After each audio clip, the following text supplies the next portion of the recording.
किसी भी देश का आर्थिक विकास ही उसका बुनियादी ढांचा है। यदि किसी देश की आर्थिक व्यवस्था ही कमजोर हो तो कितना भी प्रयास किया जाए वह देश कभी विकसित नहीं हो सकेगा। यही कारण है कि आर्थिक मामलों के नीति निर्माताओं द्वारा ऐसे मार्ग का अनुसरण किया जाता है जिसके माध्यम से सरकार आम आदमी को आर्थिक व्यवस्था के औपचारिक मामले में शामिल कर पाती है।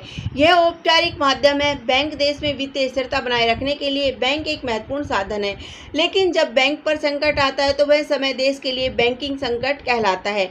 बैंकिंग संकट के कारण पिछले कुछ वर्षों में बैंकों द्वारा दिए जा रहे लोन गैर निष्पादित परिसंपत्तियों में बदले जा चुके हैं, जिसके चलते बैंकिंग संकट का स्तर बढ़ता है। उदाहरण वर्तमान समय में यस बैंक है। बैंकों में जब जमाएं कम आने लगे और नगद धन की निकासी अधिक मात्रा में की जाए तब बैंकिंग संकट का सामना करना पड़ सकता है। बैंकिंग नीतियों के विफल होने पर ऐसे कई बैंक हैं जिन्हें बैंकिंग संकट से गुजरना पड़ता है। बैंक के ऊपर अधिक लोन होने पर भी बैंक बैंकिंग संकट की स्थिति में पहुंच जाता है।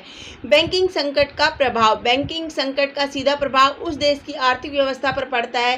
किसी भी देश की आर्थिक व्यवस्था के लिए बैंक अत्यधिक महत्वपूर्ण माध्यम है। ऐसे में यदि बैंक किसी भी बैंकिंग संकट की स्थिति में पहुंचता है तो उसके प्रभाव से देश की आर्थिक स्थिति भी आहत होती है। इसके साथ ही बैंकिंग संकट के जरिए आम जनता की भी काफी प्रभावित होती है। देश की आम जनता को बैंक की आवश्यक सुविधाएं मिलना बंद हो जाती है।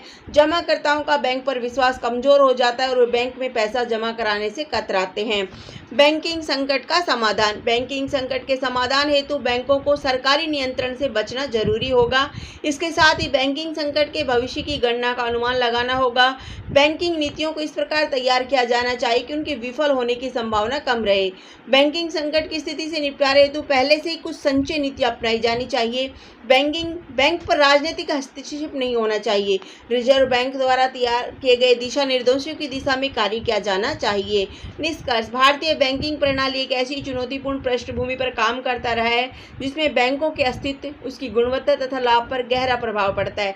ऐसे में बैंकिंग संकट का आना बैंकों के अस्तित्व पर खतरा पैदा करता है, जिसे लेकर यदि पूर्व में ही उचित योजनाओं का ढांचा तैयार नहीं किया जाता है तो बैंकिंग संकट का प्रभाव देश की अर्थव्यवस्था पर गहरा पड़ता है। ऐसे में बैंकिंग नीतियों का उचित प्रयोग तथा रिजर्व बैंक की छत्र छाया में ही कोई भी बैंक बैंकिंग संकट से उबर पाता है। धन्यवाद। जय हिंद, जय भारत।